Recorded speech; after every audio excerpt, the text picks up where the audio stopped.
अगर भक्ति दरवाज़ा खटखटाए तो पहचान कहाँ जाती है? और अगर वो दरवाज़ा वृंदावन में खुले? सोचिए, एक स्त्री जिसका नाम इतिहास नहीं दोहराता, लेकिन ब्रज आज भी याद रखता है, ताज बीबी।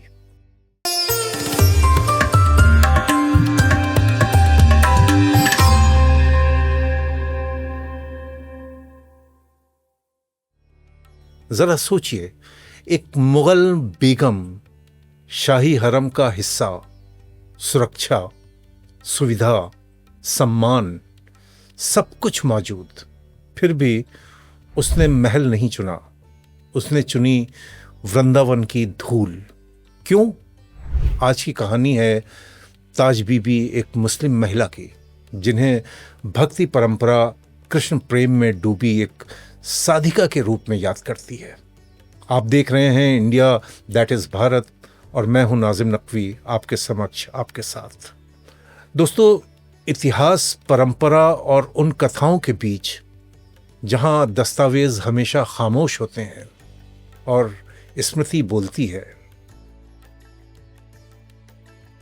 भक्ति परंपरा और ब्रज की लोक कथाओं में ताज बीबी का उल्लेख 17वीं शताब्दी के आसपास मिलता है। कहा जाता है कि उनके पिता का नाम पदन खान था।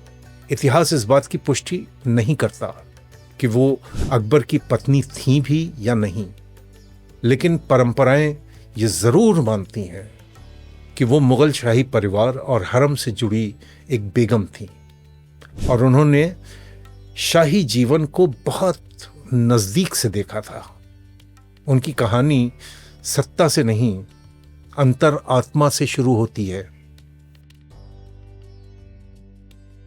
कहते हैं मुगल दरबार में बीरबल की पुत्री शोभावती और राजा जयमाल की पुत्री लीलावती ब्रज भक्ति से जुड़ी हुई थीं। भक्ति कथाएं कहती हैं कि वे गोवर्धन और वृंदावन जाया करती थीं और संतों के सत्संग में सम्मिलित होती थीं। जब वे फतेहपुर सीकरी में ताज बीबी से मिलने आती तो ब्रज की लीलाएं, वृंदावन की कलियां और कृष्ण कथाएं सुनाती।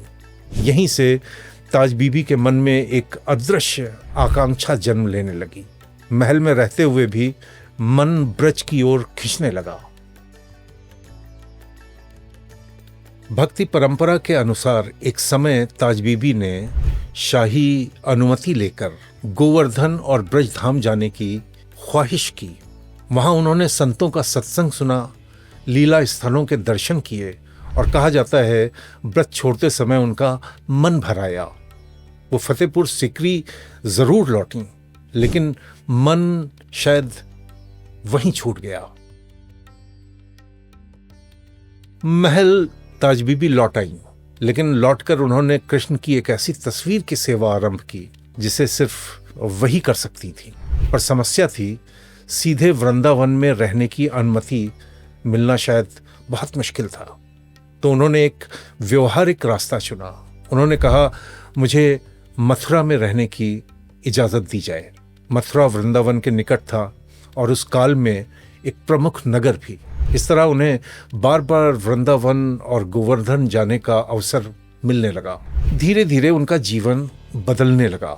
लबों पर कृष्ण का नाम, सादगी भरा लिबास, भक्तमय शबो रोज।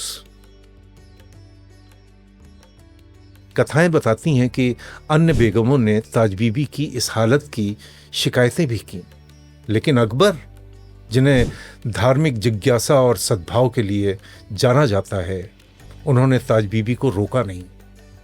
उन्होंने इसे भक्ति का विषय माना, विद्रोह का नहीं। अंततः ताज बीबी ने अपनी अंतिम इच्छा प्रकट कर ही दी, वृंदावन में रहना। जी हां, भक्ति परंपरा मानती है कि उनके लिए वहां रहने की व्यवस्था कर दी गई, और इस प्रकार एक शाही बेगम वृंदावन की साधिका बन गई। कथा कहती है, ताज बीबी स्वयं को मुस्लिम मानते हुए मंदिर के भीतर प्रवेश नहीं करती थीं। वे रोज चौखट पर माथा टेकती और लौट जाती। एक दिन उन्होंने प्रण किया जब तक ठाकुर जी दर्शन नहीं देंगे अन्न जल ग्रहण नहीं करूंगी। 3 दिन बीत गए। रात में स्वयं गोविंद जी भोजन और जल लेकर ताज बीबी के पास प्रकट हुए। अगले दिन मंदिर में पता चला कि भगवान का भोग अनुपस्थित था और कथा पूरे ब्रज में फैल गई। भीड़ बढ़ने पर ताज बीबी गोकुल महावन चली गईं। वहीं उन्होंने शेष जीवन बिताया। परंपरा ये भी मानती है कि उन्होंने कृष्ण भक्ति के पद रचे और अंततः गोकुल में ही उनका देवसान हुआ। वहीं उनकी समाधि मानी जाती है। ताज बीबी की कहानी धर्म परिवर्तन की नहीं, प्रेम परिवर्तन की कथा है, जहां सत्ता छोटी पड़ जाती है और भक्ति सबसे बड़ी हो जाती है। अगर ये कथा आपको भीतर तक छू गई हो तो लाइक करें, चैनल को सब्सक्राइब करें और जुड़े रहें इंडिया दैट इज भारत के साथ। मैं हूं नाजिम नकवी, आपके साथ इतिहास की उन परतों में जहां सवाल जिंदा हैं और जवाब अभी भी सांस लेते हैं। आदाब, नमस्कार।